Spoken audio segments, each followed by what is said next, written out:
तस्मात् शास्त्रं प्रमाणं ते कार्याकार्यव्यवस्थितौ ज्ञात्वा शास्त्रविधानोक्तं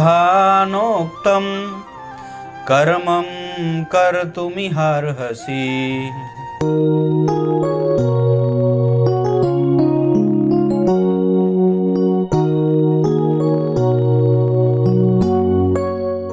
प्रिय दर्शकों नमस्कार। एक बार फिर से उपस्थित हूं आप सबके सामने शुक्रवार के कार्यक्रम में। योग है कीर्ति विस्तारक राजयोग। छोटा कार्यक्रम है पर बड़ा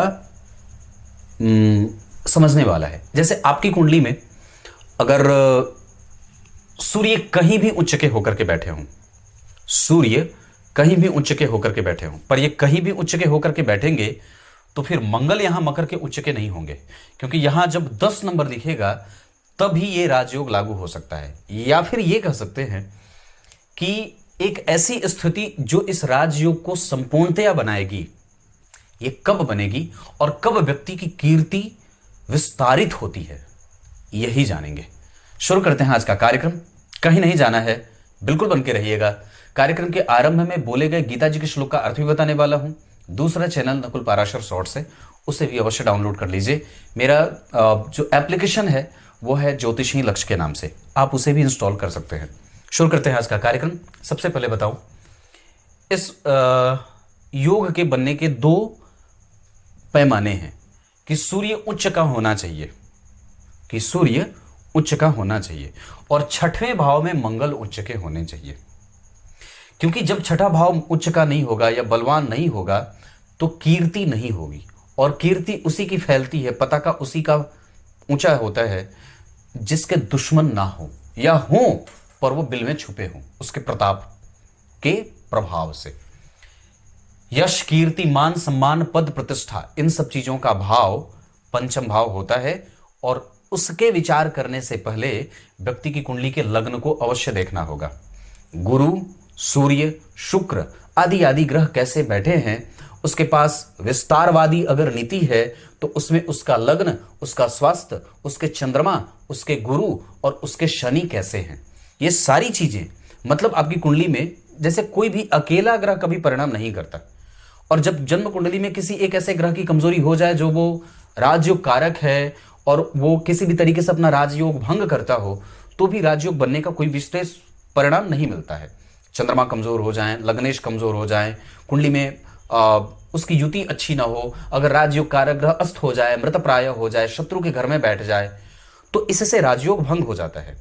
पर कहने का अर्थ है कि कैसे ये राजयोग बनेगा। लग्न में ही नहीं मैंने सूर्य को बिठाया है, आपकी कुंडली में कहीं पे भी सूर्य उच्च के होने चाहिए। 10 नंबर यहां लिखा हो, यहां मंगल उच्च के होने चाहिए।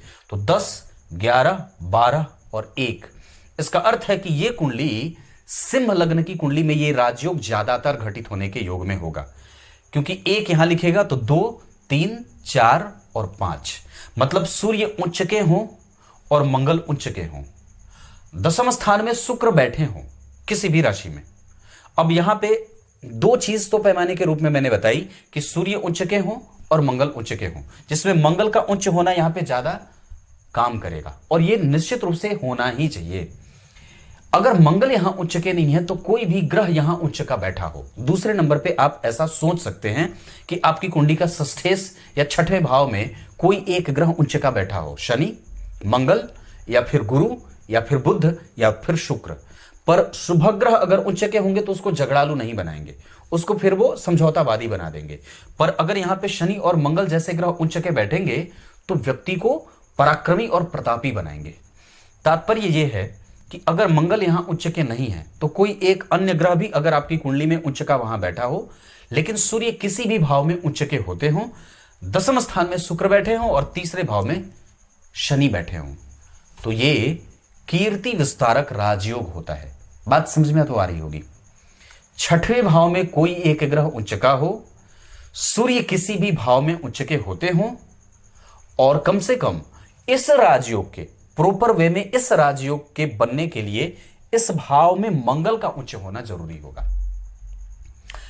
10वें स्थान में शुक्र का बैठना जरूरी होगा, जो व्यक्ति को सिंहासन देता है, और तीसरे स्थान में शनि, जो जन्म कुंडली में पंचम भाव पे उनकी दृष्टि होगी, जो व्यक्ति को राजसाहिक परिणाम देता है, जनता का सहयोग देता है, जनता का सुख देता है ना।